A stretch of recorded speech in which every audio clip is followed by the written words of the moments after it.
चारों वेद, पवित्र कुरान शरीफ, पवित्र बाइबल, पवित्र गुरु ग्रंथ साहिब, पवित्र कबीर साहिब की वाणी में छुपे हुए गूढ़ रहस्य अर्थात तत्व को जानने के लिए कृपया अवश्य सुनिए जगत गुरु तत्वदर्शी संत रामपाल जी महाराज के मंगल प्रवचन। पुण्यात्मा परमात्मा कहा करते थे, मोती मुक्ता दर्शत नाही, ये जग है सब अंधरे। दिखत के तो नैन चश्म, इनका फेरा मोतिया बंदरे। अब ये संत मत भाग 4 में आपको दिखाते हैं इसी सावण सिंह जी के बोल। ये क्या कहते हैं, इससे पहले थोड़ा सा इस सच्चा सौदा को और दिखा देता हूं आपको। दिखाते हैं एक पुस्तक है सचखंड की सड़क। नाम तो ऐसा बढ़िया लिख देंगे जो आदमी कटका मर जाए इनके ऊपर, वह कमाल कर रखा होगा इस पुस्तक में। सचखंड की सड़क कति यानी मेटल रोड है, सीधी कति कोई दिक्कत नहीं उसमें। ऐसा नाम तो ऐसा लिख दिया इवन की दिखाओ मेटल रोड की खड्डे नरे। अब ये एक पुस्तक है सचखंड की सड़क, पहला भाग। इसके राइटर हैं दासन दास हजूर महाराज सतनाम सिंह जी, डेरा सच्चा सौदा सिरसा। ये नाम भी सतनाम धर अपना, सतनाम सिंह। अब ये सतनाम जी थे जो सच्चा सौदा के जो प्रवर्तक माने जाते हैं। वो श्री बिलोचिस्तानी शाह मस्ताना के खिमामल सिंह जी के सीधे उत्तराधिकारी थे, दूसरे, यानी पहले वो थे दूसरे। उसने ये लिखा है ये पुस्तक सतनाम सिंह जी ने। ये देखना कहां से है।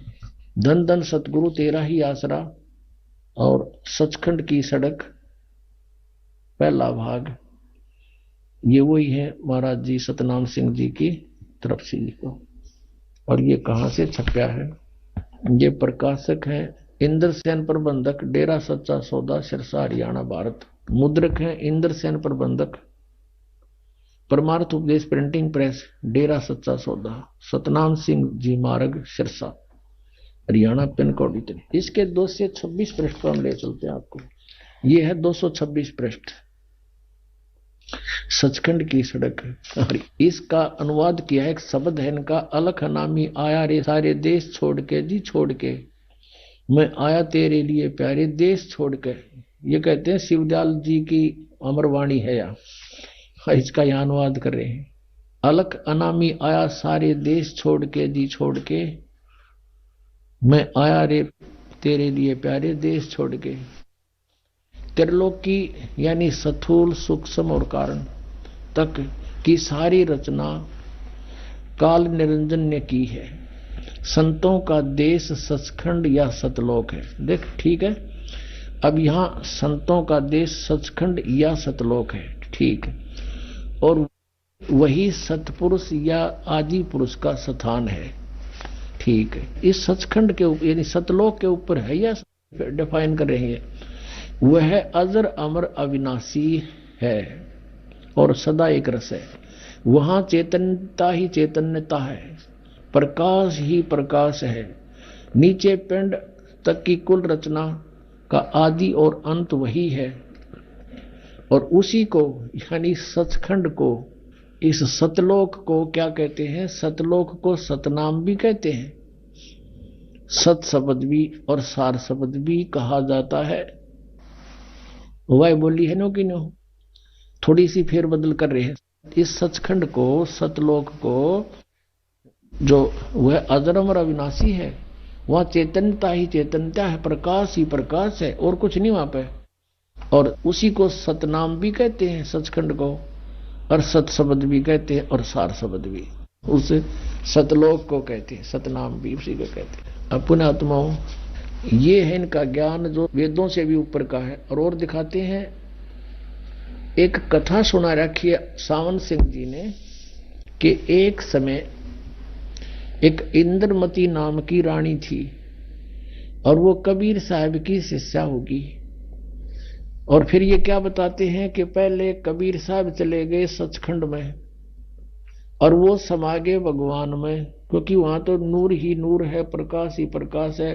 आत्मा वहां जाकर ऐसे मिल जाती है जैसे बूंद समुद्र में, भगवान नहीं है वहां पर। ये इनका अज्ञान सिद्धांत है। राधा स्वामी पंथ, धन धन सदगुरु पंथ और यो जय गुरुदेव पंथ वाला का। अब इनका डिस्कशन दिखाता हूं, आप देखना हैरान रह जाओगे। ये है संत मत प्रकाश, सावन सिंह जी के सत्संगों का वचनों का संग्रह है। ये राधा स्वामी व्यास से प्रकाशित है। और इनके तो कति वचन अमिट हैं, आपको दिखाते हैं। 189 पृष्ठ पर ले चलते हैं आपको। ये देखो, संत मत भाग 4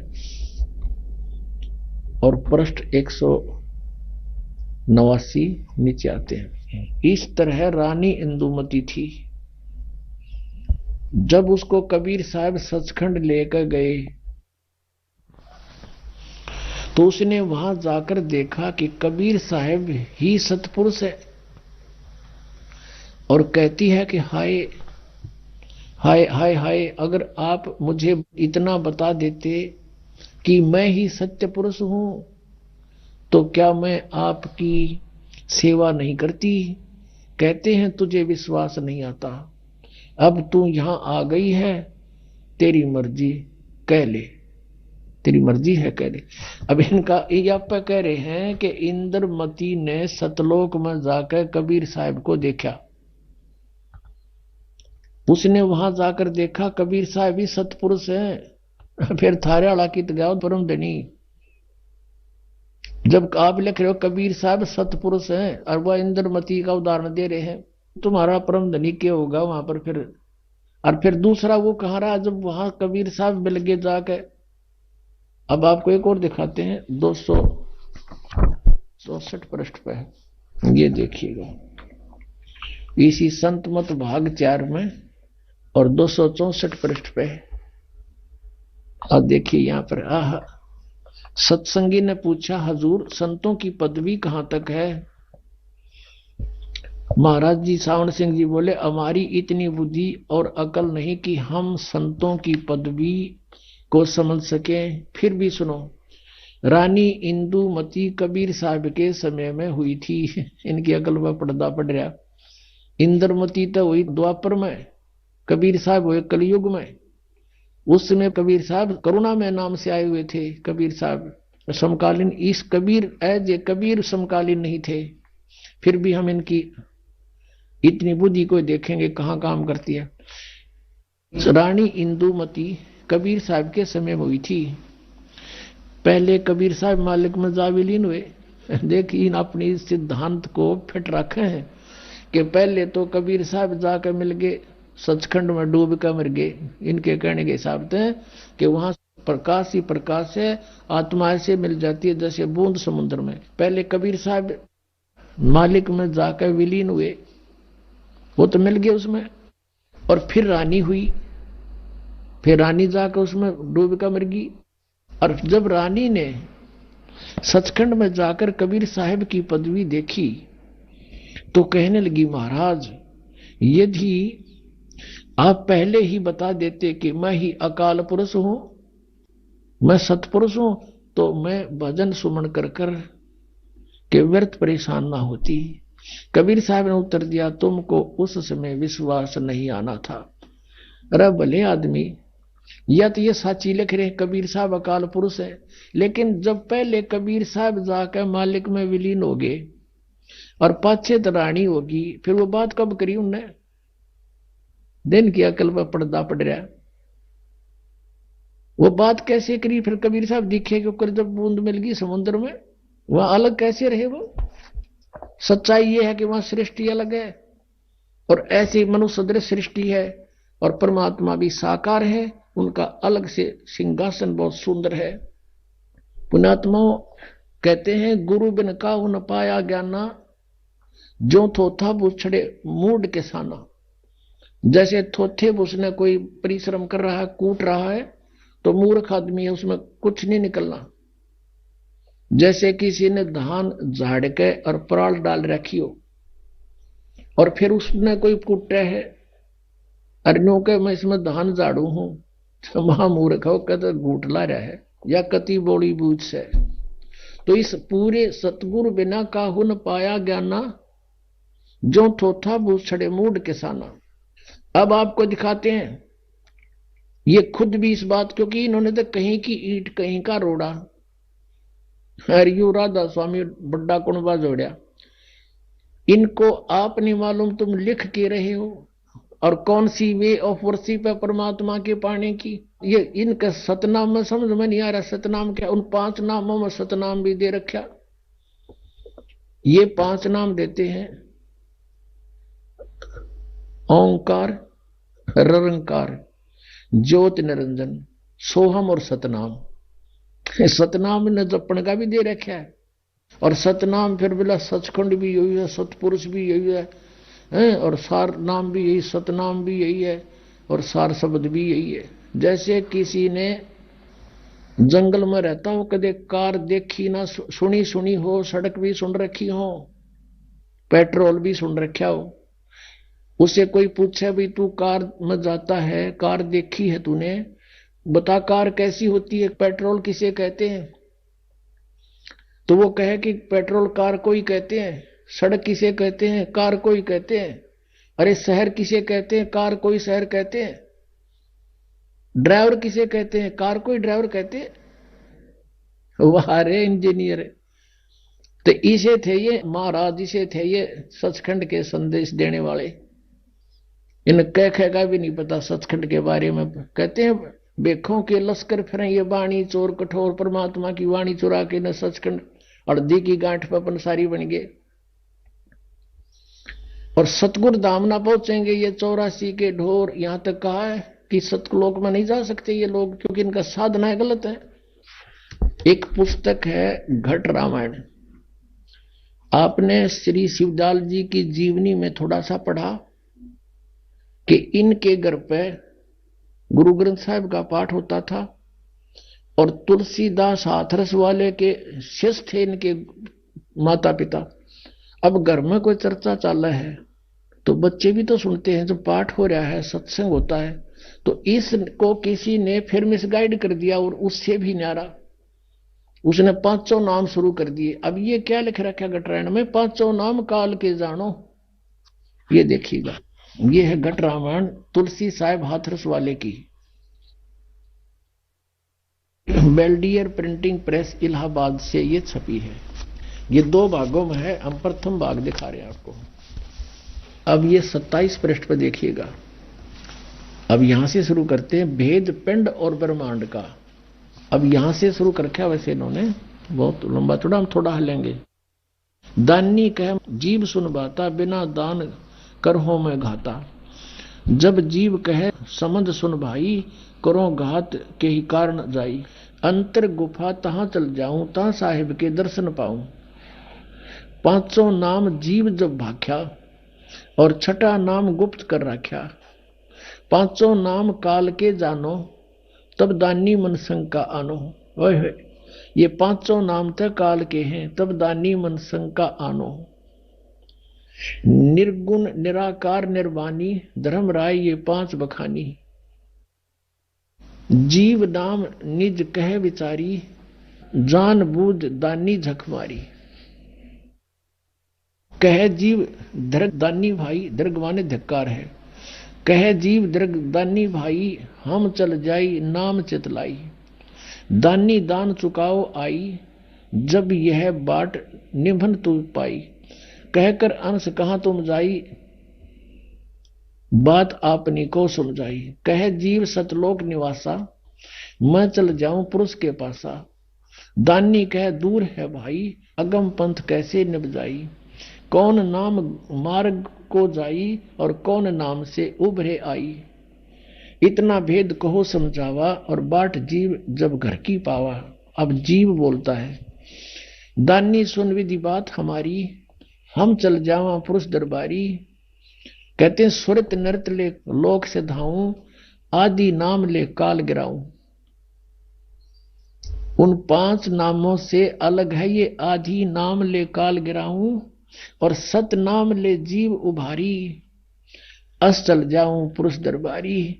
अब ये सतनाम के है, और आदि नाम क्या है? सतनाम ये 2 अक्षर का है, इसमें एक ओम है, गीता जी अध्याय नंबर 17 के श्लोक नंबर 23 में क्या है? ओम तत्सत इति निर्देश है ब्रह्मण त्रिवेद समर्थ है। ओम त ब्रह्म का और तत् परब्रह्म का यानी अक्षर पुरुष का। तो इस सतनाम में, ये सतनाम 2 अक्षर का है, एक ओम प्लस में दूसरा तत्, वो सांकेतिक, और सार नाम ये आदि नाम है। इन तीनों, इनसे मोक्ष होगा जीव का, ये क्लियर करके यार। ये 5 नाम काल के जानो, ये 5 नाम तो काल के हैं। निरंकार ओंकार ज्योति निरंजन सोहम और सतनाम, ये कबीर साहब से इकट्ठे कर लिए। अपना आत्माओं, अब ये तो है इन राधा स्वामी वालों का ज्ञान, 5 नाम देते। अब हम आते हैं वे ऑफ वर्शिप पे। पहले दिन का ज्ञान देख लिया, सचखंड क्या, सतलोक क्या, इन्हें कह का नहीं पता। फिर इनकी वे ऑफ वर्शिप क्या, साधना क्या है, जिससे मोक्ष मान रहे हैं कि हम सचखंड जाओगे और त्रिकुटी तो शुरू होवांगे। ये तब बच्चों वाला खेल बना रहे हैं इसको। त्रिकुटी को तो ये सामान रहे जैसे बरवाले का बस स्टैंड हो, और कोई चला जाओ, पैदल बैठो, चाहे यहां से गाड़ी में बैठो और 2 मिनट में पहुंच गए। त्रिकुटी में जाने से पहले तो बहुत व्यवस्था क्लियर करनी पड़ेगी आपने। यहां से Trikuti is the international airport. International airport पर जो व्यक्ति जाता है उसने पहले ही निर्धारित होता कहां जाना होता, उसके लिए सारे पासपोर्ट और किराया वो पहले जुगाड़ जोड़ना पड़ा। नो ड्यू सर्टिफिकेट उस देश का, स्वदेश आने के लिए। तो हम यहां काल के लोक में रह रहे हैं। यहां के 5 प्रधान हैं। गुरु ग्रंथ साहिब में ऐसा लिखा है 5 प्रधान। ये 5 प्रधाना के ये 5 नाम हैं जो दास आपको देता है। ये 5 नाम नहीं है जो ये राधा स्वामी वाले देते, वो 5 नाम अलग हैं। ये 5 नाम ये कमलों के हैं जो आपको दिए जाते हैं प्रथम मंत्र में। तो अब हमने इनकी वे ऑफ वर्शिप देखनी है कि पूजा करते हैं, और वास्तविक वे ऑफ वर्शिप कौन सी है, रियल यानी सच्ची साधना कौन सी है, और किन किन महापुरुषों ने करी जिनको हम मोक्ष प्राप्त मानते हैं। आप पर बात खत्म हो जाएगी, आप पर निर्णय हो जाएगा। अब देखिएगा, संत मत भाग 4, ये है हजूर सावन सिंह जी के सत्संगों का संग्रह। और ये कहां से छपी है, ये आपको दिखाई दी थी। संत मत प्रकाश बाग 4, महाराज सावन सिंह जी प्रकाशक, ये सेवा सिंह सेक्रेटरी, राधा स्वामी सत्संग व्यास, डेरा बाबा जयमल सिंह, जिला अमृतसर। मुद्रक हैं Sartaj printing press, Tanda road, Joshi estate, Jalandhar से। अब हम इसके 261 पृष्ठ पर आते हैं। कमाल कर रखा है। ये है 261 पृष्ठ, और ये है संत मत प्रकाश भाग 4। यहां से पढ़ते हैं। देखिए, अक्षर रूप निखरती चाली, छोड़ दिया अब देश बेगाना। अब इस वाणी को डिफाइन करने लगे सावन सिंह जी। यह संसार सर है, जो अक्षर है वह ब्रह्म है। इन्होंने गीता जी का पढ़ दिया कि तो 17वां श्लोक गलती से कभी। यह संसार सर है और अक्षर है वह ब्रह्म है, और नी अक्षर पार ब्रह्म है। और जब यह संसार बना है, हम इस महल दुनिया में गुजारा करते आ रहे हैं, किंतु अब गुरु की कृपा से आत्मा इस महल को छोड़कर सतलोक को जा रही है। गुरु ग्रंथ साहिब में बड़े गहरे गुप्त रहस्य हैं। एक स्थान पर आता है कि 52 अक्षर लोक तरह सब कुछ इनके माही, ये अक्षर खिर जाएंगे, वो अक्षर इनमें नाही। गुरु ग्रंथ साहिब के इस पृष्ठ पे आगे क्या लिखा है कि सोई गुरु पूरा कहावे, 2 अक्षर का भेद बतावे, एक छुड़ावे एक लखावे, तो प्राणी निज घर को पावे।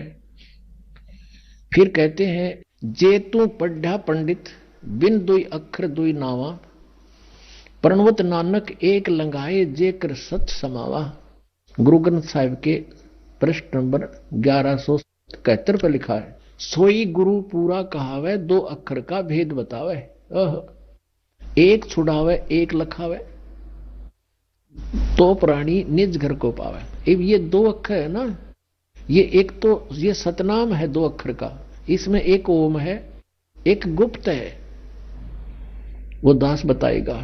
अच्छा, और तीसरा जो है ना, यू जे तू पंडा पंडित बिन दो अखर दो नावा है, परमत नानक एक लंगाए जे कर सत समावा। अगर पंडित को कहते हैं पंडित विद्वान, तो इन 2 अक्षर के बिना सारे वेद भी घोट रहा है ना, तो तेरा पढ़ना व्यर्थ है। आगे बताया कि कबीर साहब ने भी इसका कहते हैं, यदि तू गुणी हो ज्ञानी हो तो वे अक्षर बताओ जो वे अक्षर पार ब्रह्म है। आप उत्तर भी दे है, ये 2 अक्षर ये पार ब्रह्म है, और 1 अक्षर ने दुनिया बनाई और 1 ने सतलोक बनाया। नयू घाटा जोड़ा सतलोक सतलोक सुन रखा था इन्हें। और यही कबीर साहब कहते हैं, कह कबीर 2 अक्षर भाख, होएगा खसम तो लेगा राख। अब ये भी गुरु ग्रंथ साहिब में वाणी है कबीर साहब की। तो इसमें स्पष्ट किया कबीर साहब ने कि 2 अक्षर का नाम जाप कर, भाख माने बोल, उसका जाप कर, और होएगा खसम तलेगा राख। यदि इसके देने वाला अधिकारी होगा तो तेरी पल पल पर रक्षा होगी। अब आगे देखो, गुरु नानक साहब जी फिर कहते हैं, 1 अक्षर हरि मन वसै नानक होत निहाल। ये आदि नाम है, सार नाम जिसको कहते हैं, और 2 अक्षर का ये सतनाम है। ये 2 अक्षर ये सतनाम है, ये आदि नाम है 1 अक्षर। वही उसमें घटनावाण में इसका प्रमाण है। 261 हमने पढ़ लिया, 62 पढ़ते हैं। एक स्थान पर फिर गुरु साहिब कहते हैं, वेद कतेब सिमरत सब सासत, इन पढ़्या मुक्त न होई। 1 अक्षर जो गुरुमुख जापै तिसकी निर्मल सोई। अब ये सही करें कि 1 नाम है बस, यानी शास्त्र सूस्त्र पढ़ने कोई लाभ नहीं। 1 अक्षर जो गुरुमुख जापै है, वो आदि नाम के बारे में कहा, वो भी जप करना है। और ये क्या कहते हैं, देखियो इनके अनुवाद, वह अक्षर आपके अंदर है। इस वाणी का अनुवाद करें सामने सिंह जी, गुरु नानक देव जी की। वह अक्षर आपके अंदर है और पार ब्रह्म में जाकर मिलेगा, मरे पाछे मिलेगा, भूत बने पाछे। वह अक्षर आपके अंदर है और पार ब्रह्म में जाकर मिलेगा। यह धर्म हमारा धर्म नहीं, यह जात हमारी जात नहीं, यो देश हमारा देश नहीं। हमारा देश सचखंड है और हमारी जात सतनाम है। यह फेरा घाटा जोड़ा सतनाम पे है। इबिया जात होगी इनकी सतनाम की, तो सचखंड सतनाम की, तो सतलोक सतनाम की, तो सथान सतनाम, सार नाम सतपुरुष भी सतनाम है, रसली राम भी सतनाम। अरीब ने कहा हमारी जात सतनाम है, सतनाम, और हमारा धर्म सतपुरुष है। जो धर्म का इसने, ये तो भगवान है अपना। यह पराया देश छोड़कर आत्मा अपने देश को जा रही है। अब देखियो,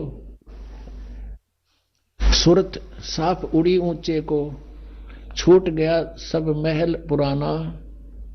अब आत्मा पुराने महल को, जिसमें लाखों जन्म रही, छोड़कर सतनाम में जा रही है। सतनाम में ना समझ हमारा ये के बांड है।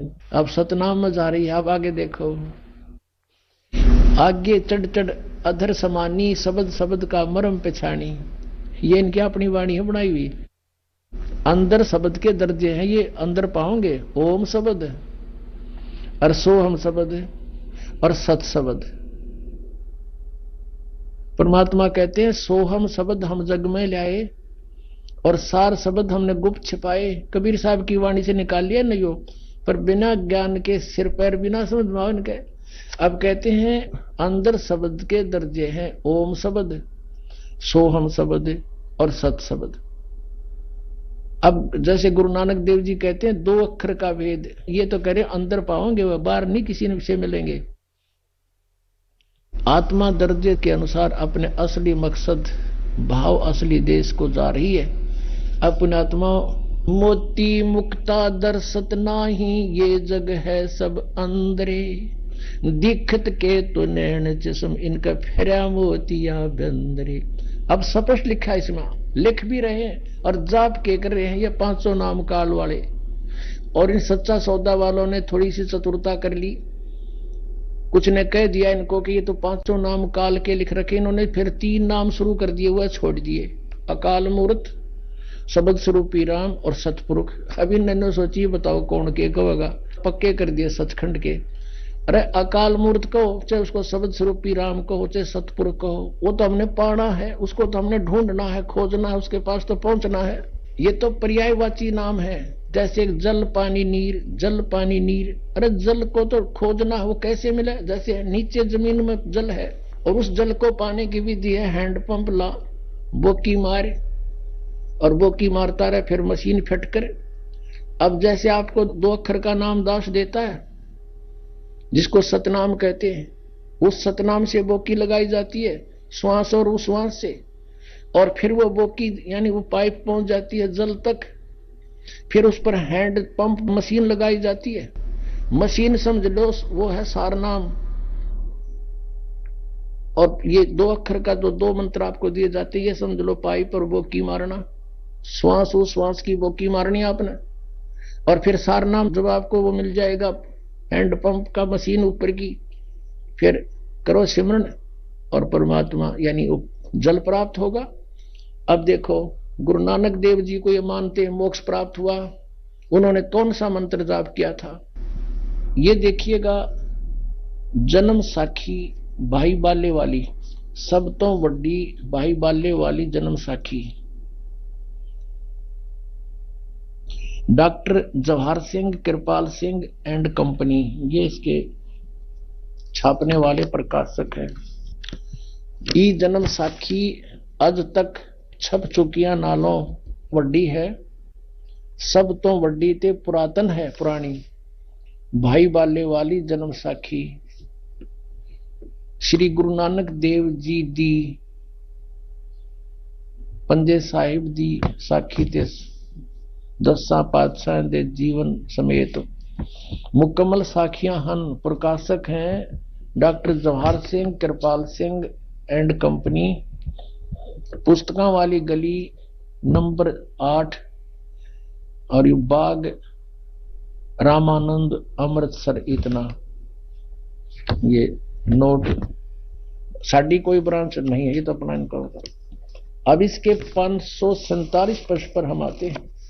ये 547 पन्ना है जन्म साखी का, ये समुद्र दी साखी। अब यहां आते हैं। बाला संधु वाच, बाला संधु बोले, बाला संधु बोले, जो बाला और मर्दाना 2 शिष्य थे श्री नानक देव जी के, अंगद जी को बता रहे हैं। बालाजी अंगद जी पूछ रहे हैं, आप उनके साथ रहा करते थे, गुरु जी की कोई महिमा सुनाओ। तो बाला संधु वाच, ताते है गुरु अंगद जी, जद गुरु नानक जी अजीते पासों विद्या होए, ता मर्दाने किहा सच्चे पातशाह जी असा समुद्र ता देखिया, पर लंका नहीं देखी, जिथे रामचंद्र जी चढ़ाई कीती है।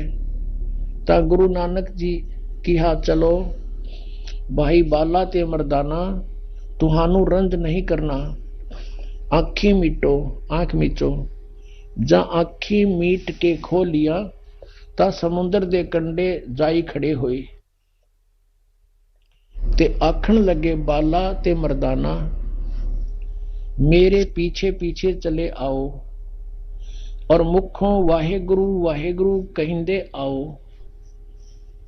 ते आगे आगे गुरुजी तुर पे, जैसे धरती ऊपर तुरदे सन, समुद्र में चल पड़े जैसे धरती पर चलते, उसी तरह समुद्र ऊपर तुर पे, जहां चले जावण, ते पीछे पीछे बाला ते मर्दाना जावण।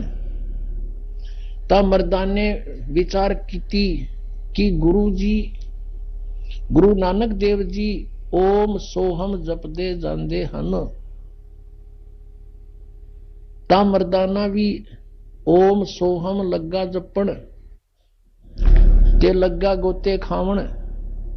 जा गुरु नानक जी देखण, ता मर्दाना गोते खांदा है। ता गुरु जी कहा के मर्दाना, तू गुरु जी दी करनी वल नहीं देखना, गुरु जी दे वचना पर चलना। चाहिए तू मर्दाना ओहे आख जे असा आख्या है। ता मर्दाना फेर लगा वाहे गुरु कहन, ता फिर जल ऊपर उसे तरह तुरन लगा। पुण्यात्मा, ये जो जन्म साखी है यानी गुरु नानक देव जी के विषय में और सब अन्य गुरुओं के विषय में सत्ज्ञान है इसमें लिखा हुआ। अब ये हिंदी की अनुवाद है, पंजाबी शायद ना कहीं आगे समझ में आई हो, ओम सोम के लिख रखा है ना समझ में आया हो। ये है बाई बाले वाली गुरु नानक देव जी की जन्म साखी। भाई चतर सिंह जीवन सिंह अमृतसर से छपी है। भाई बाले वाले गुरु नानक देव जी की जन्म साखी, पंजे साहिब और 10 पातशाह का जीवन संपूर्ण साखी सही दर्ज। भाई चतर सिंह जीवन सिंह अमृतसर प्रकाशक है इसके 559 पृष्ठ पे है ये समुद्र दी साखी। एक दिन मर्दा ने कहा कि महाराज मेरा मन चाहता है कि समुद्र में जो लंका है वहां का भ्रमण किया जाए। तो ऐसे चलते चलते अब ये सारा ये आ गया कि आगे आगे गुरुजी ओम सोहम का जाप करते चले जा रहे थे। वो पंजाबी ना समझ में आई होती, हिंदी में ननक रखी है।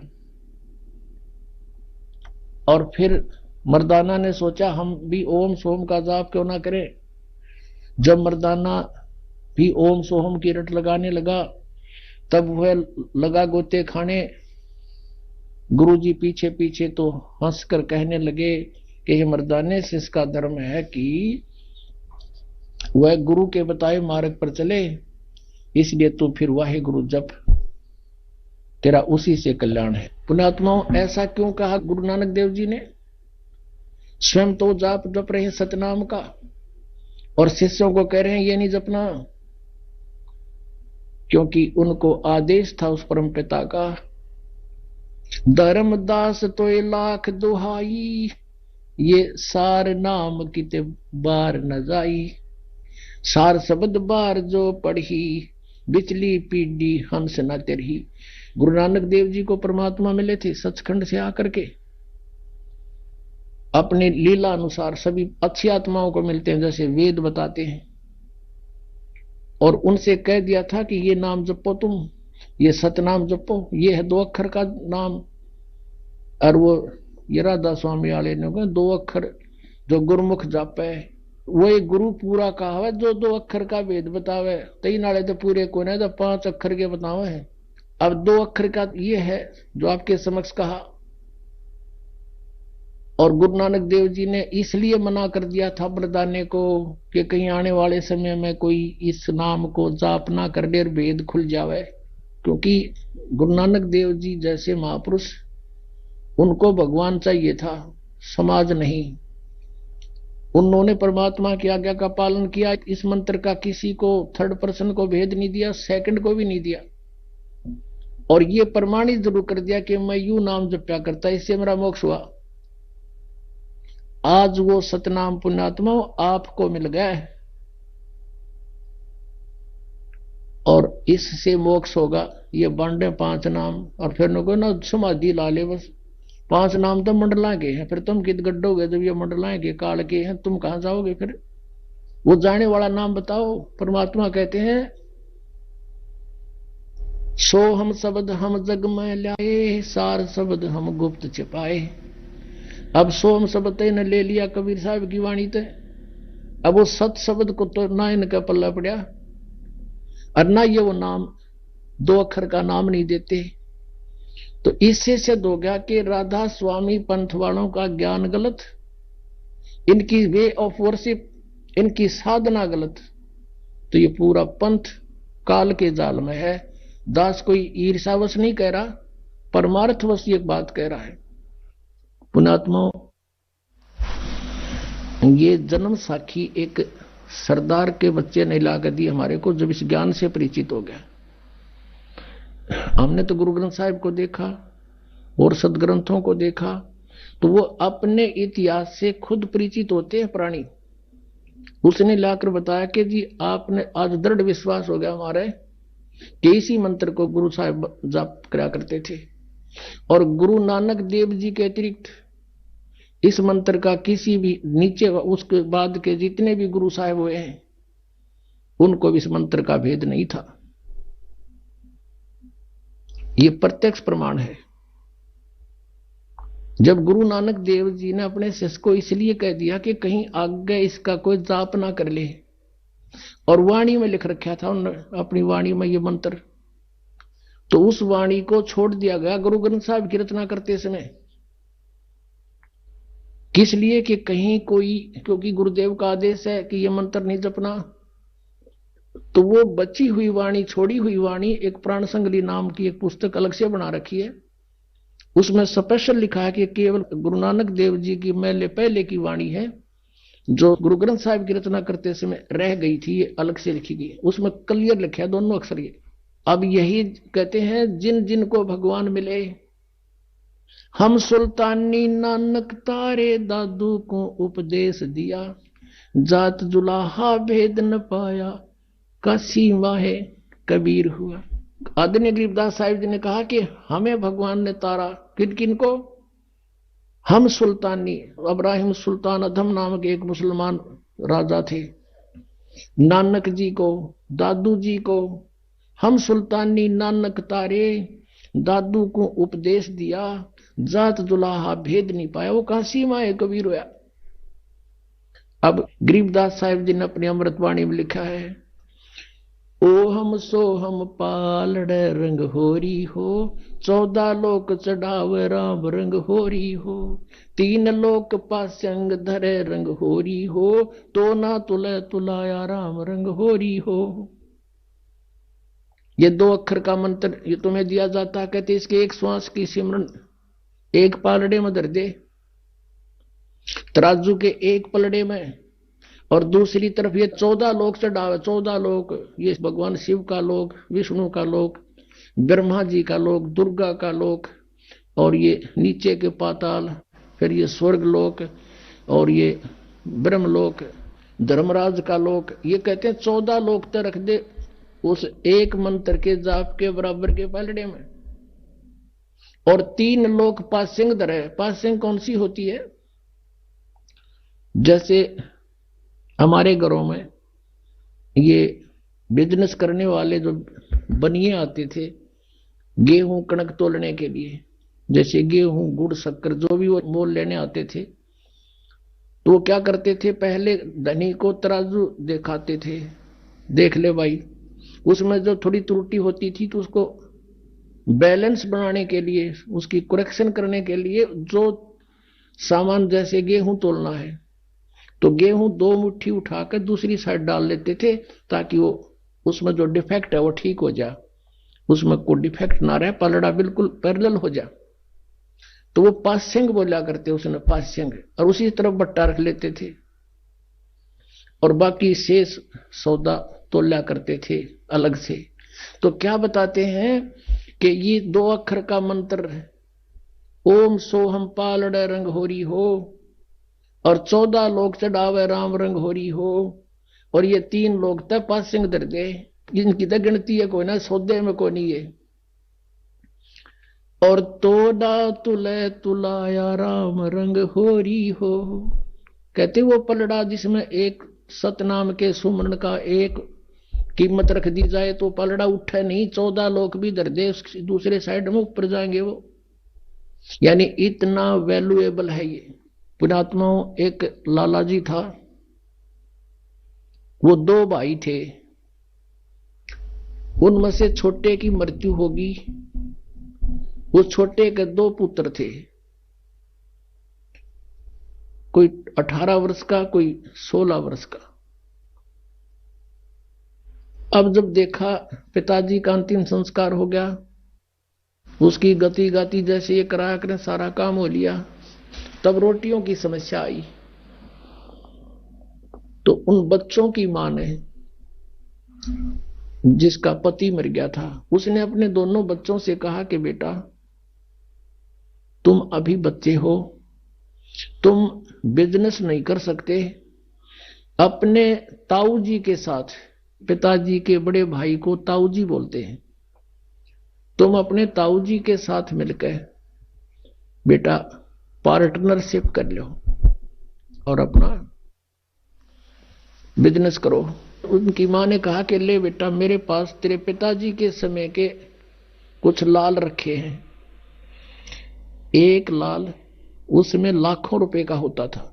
उसकी मां ने एक पोटली में 10-12 लाल बांध रखे थे, वो दे दिए पुत्रों को और उनसे कहा कि अपने ताऊजी को कह दो, पैसे तो हमारे पास है नहीं, इन लालों को गिरवी रख दें, गहने रख दें और फिर कमाएंगे, हमारे हिस्से में जो आवेंगे फिर इनको छुटवा लेंगे।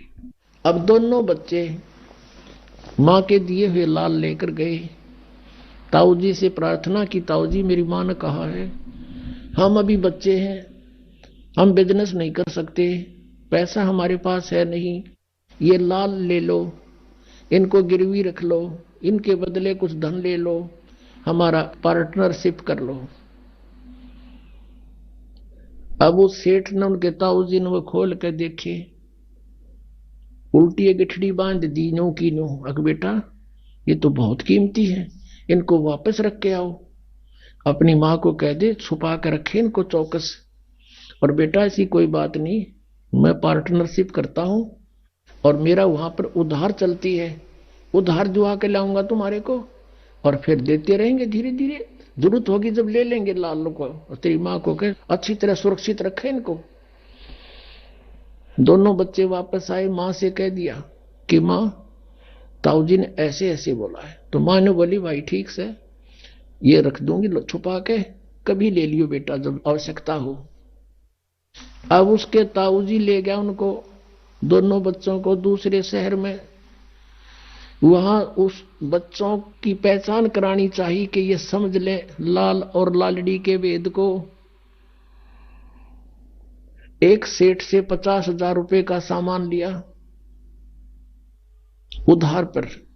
जहां वो रुके हुए थे धर्मशाला में, आकर उनके ताऊजी ने कहा बेटो, अपने भतीजों से कहा कि लो ये लाल उस सेठ को देकर आओ जिससे 50,000 रुपए का सौदा हमने उधार लिया है, और उसको कहना कि ये लाल है, ये रख लो और हम आपके 50,000 रुपए दे जाएंगे, लाल ले जाएंगे। दोनों भाई गए, सेठ जी से कहा सेठ जी हमारे ताऊजी ने ऐसे ऐसे कहा है, ये लाल आप रख लो और हम आएंगे आपके 50,000 रुपए दे देंगे, अपना लाल ले जाएंगे। अब उस सेठ ने क्या किया, एक जोरी बुलाया जो परख करता है और उसे दिखाया कि भी देखना ये लाल कैसा है। जोरी ने कहा ये लाल नहीं है, ये तो लालड़ी है, लाल तो लाख रुपए का होता है, ये तो 200 रुपए की बिना बिके, ये तो नकली है लालड़ी। अब उस सेठ ने वो उठा के वो लालड़ी बाहर फेंक दी गली में, ले जाओ थारे लाल ने, धोखेबाज हो, कपटी हो।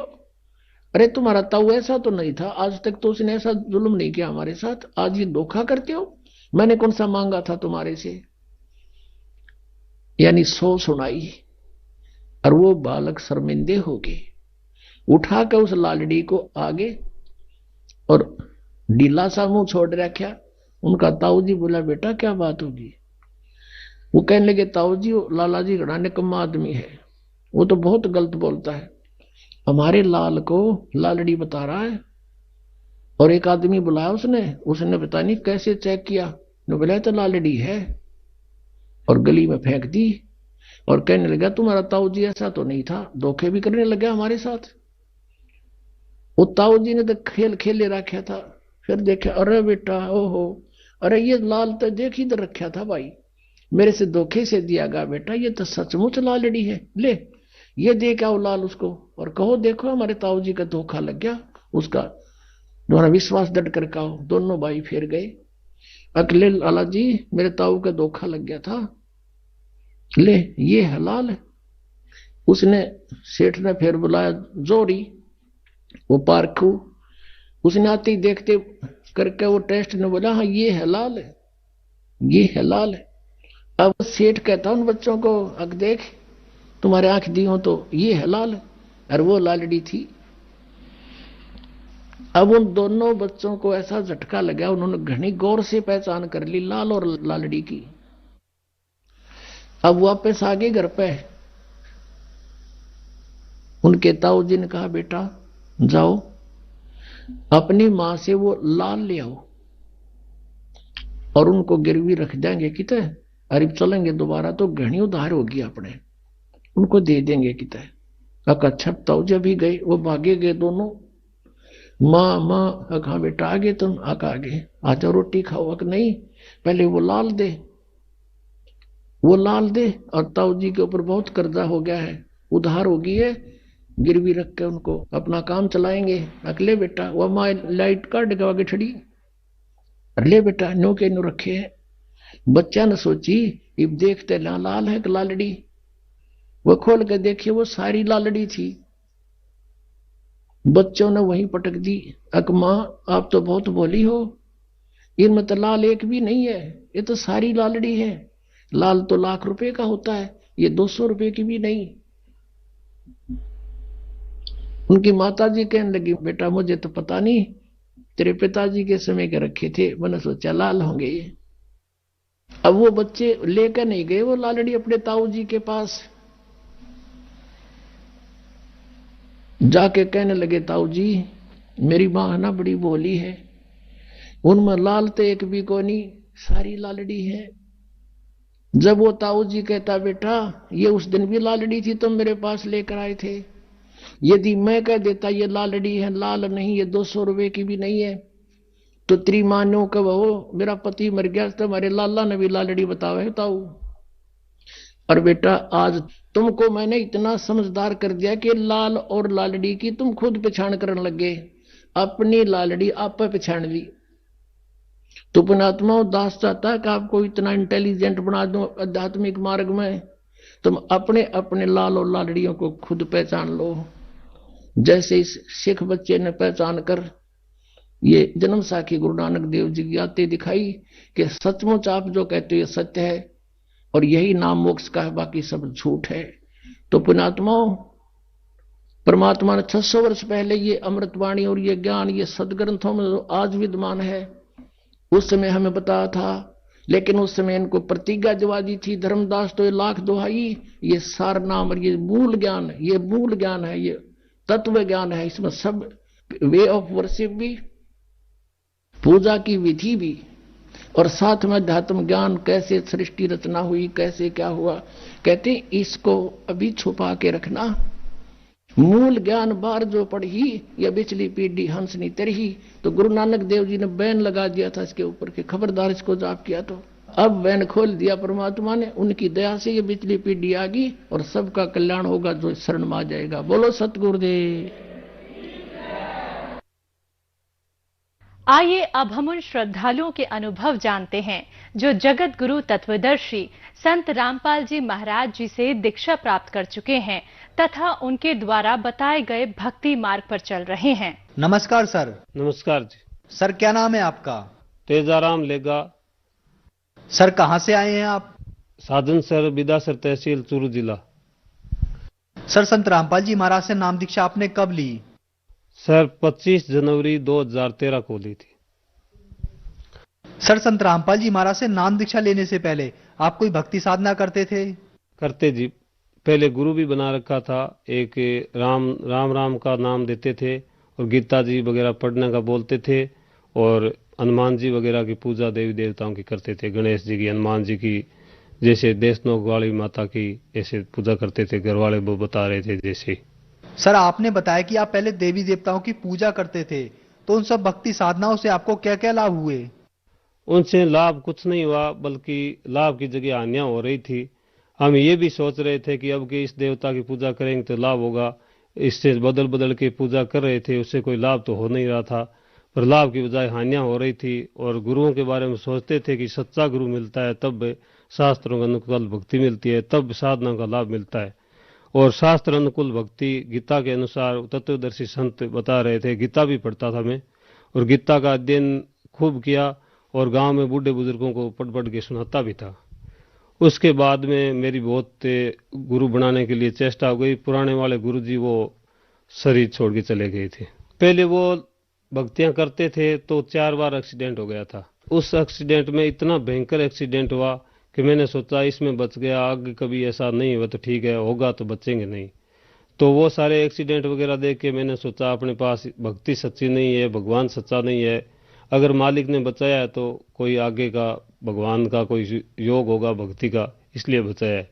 सर जी मेरे शरीर में बीमारियां ही थी, जैसे पीठ में दर्द होता रहता था। मैं गाड़ी में बैठ के एक दिन सफ़र कर लेता तो शाम को खाना नहीं जिमा नहीं जा सकता था, और मेरे टेबलेट लेने पर भी आराम नहीं मिलता, उल्टी वगैरह होती खूब। सवेरे रात भर नींद लेने के बाद में सवेरे जाते कोई आराम मिलता।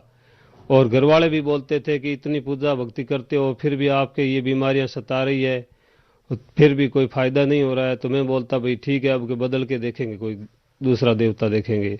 ऐसा करते करते ये समय निकल गया, बीमारियों से ग्रस्त था। पेट में जैसे खाना खाने के बाद में इस साइड में बीमारी की, मेरे को ऐसे बोतल पानी भरते न ऐसे लगती थी। तो मैं सुनता था कि लीवर की खराबी होती है। तो मैंने 1-2 डॉक्टरों से चेक कराया तो उन्होंने कहा भाई तो कोई बैठा रहने का काम करता है, कसरत वगैरह कराया कर, अभी दवाई लेना चालू करेगा तेरा 70 साल 80 साल की उम्र कैसे पार पड़ेगी।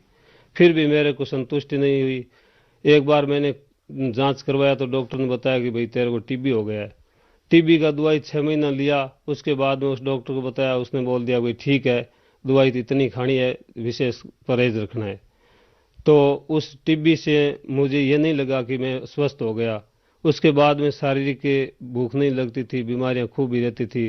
मैं बीमारी और चारों तरफ से कोई बिजनेस करता वो भी नहीं चलता, और बिजनेस की और बीमारियों की चपेट में आकर के फिर ये सोचने लगा कि इससे तो भाई भगवान मिल जाए तो ठीक है, नहीं तो मरना पड़ेगा ऐसे ही। ये सोचते सोचते फिर पूर्ण संत की खोज में लगा हुआ था। सर आपने बताया कि आप देवी देवताओं की भक्ति करते थे लेकिन आपको कोई लाभ प्राप्त नहीं हुआ, बल्कि आपके शारीरिक बीमारियां हो गईं तथा और भी परेशानियां थीं, आपका एक्सीडेंट भी हो गया। फिर संत रामपाल जी महाराज की शरण में आप कैसे आए? सर इसकी जानकारी मैं उस सतार के घर, झाड़ागर के घर बैठा बैठा टेलीविजन पर उस दिन पूरे धार्मिक प्रोग्राम चल रहे थे, तो मैं देख रहा था कि कोई संत का प्रोग्राम आए और अपने शरीर के बारे में कोई सुख समृद्धि का साधन मिल जाए तो ठीक है। तो संत रामपाल जी महाराज का सत्संग में देख रहा था। गुरु नानक देव जी को बेई नदी पर जो परमात्मा मिले और उसको नानक जी को ले गए, 3 दिन सतलोक सचखंड दिखाया और ज्ञान पूरा 1.5-2 घंटा का सत्संग चला। मैंने सुना तो मेरे भावना में एकाएक ये हो गया कि अगर इस महात्मा जी का दर्शन मिल जाए और ये प्रॉपर मिल जाए तो भक्ति मिल जाए तो जीवन बच जाए, नहीं तो हमारा जीवन ही नरक बन जाएगा। फिर उस दिन शाम को मैं वहां से बम्बू से बेरासर आया। गांव बेरासर में फौजी भगत जी है, वो बरवाला से संत रामपाल जी महाराज से दीक्षा लेकर गए हुए थे। उन्होंने दोपहरी का जो रमेनी नाम से कोई आरती होती है वो चला रखी थी।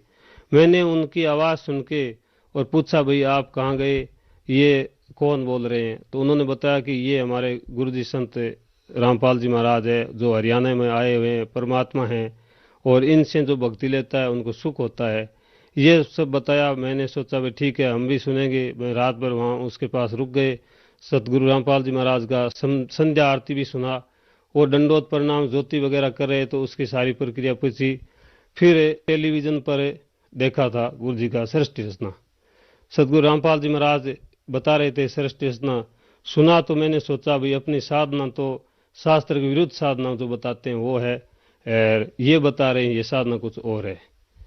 तो फिर वहाँ से मैंने सोचा कि भाई अपनी भक्ति में 1.5 घंटा भक्ति करता था सवेरे, हनुमान चालीसा, दुर्गा चालीसा, मंगला स्तोत्र, ऐसा करके 1.5 घंटा सुमरन वगैरह कुछ करता था। वो नकली साधना, वो साधना मुझे नकली लगने लग गई इस तरह से कि भाई ये तो साधना शास्त्र के विरुद्ध जो बताते हैं ये है, अब गुरु बना के साधना करेंगे शास्त्रानुकूल तो उसमें बताते हैं कि सारे लाभ होते हैं। तो वो तड़प लगी और मैं उस पुस्तक को उसी दिन से पढ़ने लग गया। मैं संत रामपाल जी महाराज के चरणों में आया 25 जनवरी 2013 को बरवाला गुरु जी से दीक्षा लेने के लिए। वहाँ आया, फिर नियम वगैरह बताए, देखा मैंने सब ठीक, मेरे को अच्छा लगा और नाम दीक्षा मैंने 25 जनवरी को ही ले ली। सर संत रामपाल जी महाराज से नाम दीक्षा ली, आपने ज्ञान प्राप्त किया, तो इस सब ज्ञान को प्राप्त करने के बाद जब आप नाम दीक्षा लिए तो आपको कोई लाभ भी प्राप्त हुए? हमारे एक गाय थी ब्याने वाली, मैंने घर वालों को बोला भाई मैं तो घर जाऊंगा, गाय आज की रात को ब्याएगी। वो बोले क्या तू भगवान है, तेरे को क्या पता आज गाय ब्याएगी। तो मैंने बताया कि भाई हमारे गुरुजी है वो परमात्मा है और परमात्मा की दया से गाय ब्याएगी। और मैं आपको सुबह से पहले अगर समाचार ये आ जाए गाय ब्याएगी तब तो आप मान लेना कि संत रामपाल जी महाराज इस भूमि पर भगवान के रूप में आए हुए हैं। अगर आपको ये यकीन नहीं होता है तो मुझे विश्वास है कि सतगुरु रामपाल जी महाराज पूर्ण परमात्मा है और वो जो प्रेरणा करते हैं वो सच्ची है। तो सर जी मैंने रात को 1:30 बजे तक तो नींद नहीं लिया, फिर मैं सो गया, नींद आने लग गई। तो गुरुजी का फोटो लगा रखा था, ज्योति करता था, गुरुजी के चरणों में ही नीचे ही लेट गया। मैं ये कह के लेट गया कि गुरुजी आप ही जगाओगे, मैं तो दिन भर घुमा फिरा हूँ, अगर गाय है ब्यागी बच्चा मर गया तो पाप का भागी हो जाऊंगा और सारे लोग कहेंगे कि ये तो क्या भक्ति करता है, ये तो पाप का भागी है। तो नींद आ गई। 2 बजे के लगभग मेरे को ऐसे गुरुजी की आवाज सी सुन जी कि गाय तेरी ब्यागी है और वो बछड़ा बेचारा कहीं फंसा हुआ है, देख ले।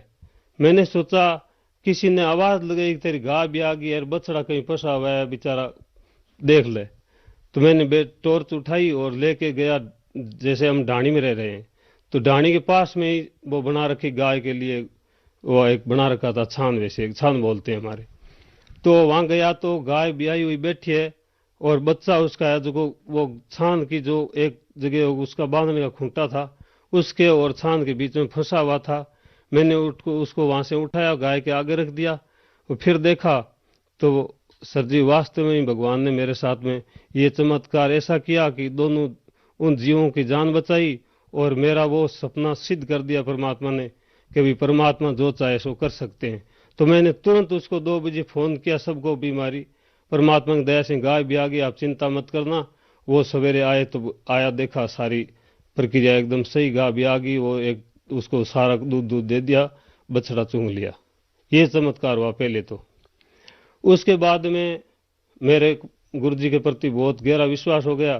तो सर जी संत रामपाल जी महाराज के शरण में आने से शारीरिक बीमारियां थी वो भी मेरी सारी ठीक हो गई, ये भी लाभ हुआ और सत भक्ति का मार्ग भी मिला। सर जैसे कि आपने बताया कि संत रामपाल जी महाराज से नाम दीक्षा लेने के बाद आपको बहुत सारे लाभ प्राप्त हुए, तो आज बहुत सा दर्शक समाज आपको सुन रहा है, आप उनको क्या संदेश देना चाहेंगे? सर जी हम उन दर्शकों को ये संदेश देना चाहेंगे कि सतगुरु रामपाल जी महाराज का ज्ञान शास्त्रों के अनुकूल है और सब गुरुओं का ज्ञान शास्त्रों के विरुद्ध है और शास्त्रों के अनुकूल ज्ञान ही भक्ति को सफल जीवन को सुखी करने वाला है। सब समाज को यही प्रार्थना करना चाहते हैं कि सच्चे ज्ञान से परिचित होएं और झूठे ज्ञान से हट करके और अपना आत्म कल्याण कराएं और संत रामपाल जी महाराज से नाम दीक्षा लेकर अपना जीवन सफल बनाएं। सर संत रामपाल जी महाराज से अगर कोई नाम दीक्षा लेना चाहे तो वह कैसे ले सकता है? सर जी कई चैनलों पर संत रामपाल जी महाराज का सत्संग आता है, उस पे पट्टी चलती है, उस पे नंबर लिखे हुए हैं, उन नंबरों से संपर्क करते हैं तो आपके नजदीक जो भी सेंटर है, नामदान सेंटर है, वहां से आपको नामदान मिल सकता है और भक्ति कर सकते हैं। धन्यवाद सर। सत साहिब।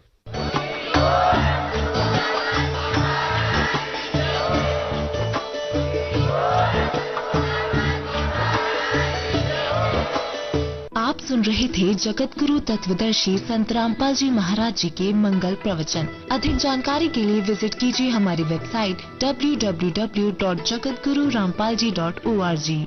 संत रामपाल जी महाराज जी के शुभ आशीर्वाद से पूरे विश्व भर में 500 से भी ज्यादा नाम दीक्षा केंद्र हैं, जिन पर संत रामपाल जी महाराज जी द्वारा ऑनलाइन निःशुल्क नाम दीक्षा दी जा रही है। अपने नजदीकी नाम दीक्षा केंद्र का पता करने के लिए संपर्क करें 8222880541।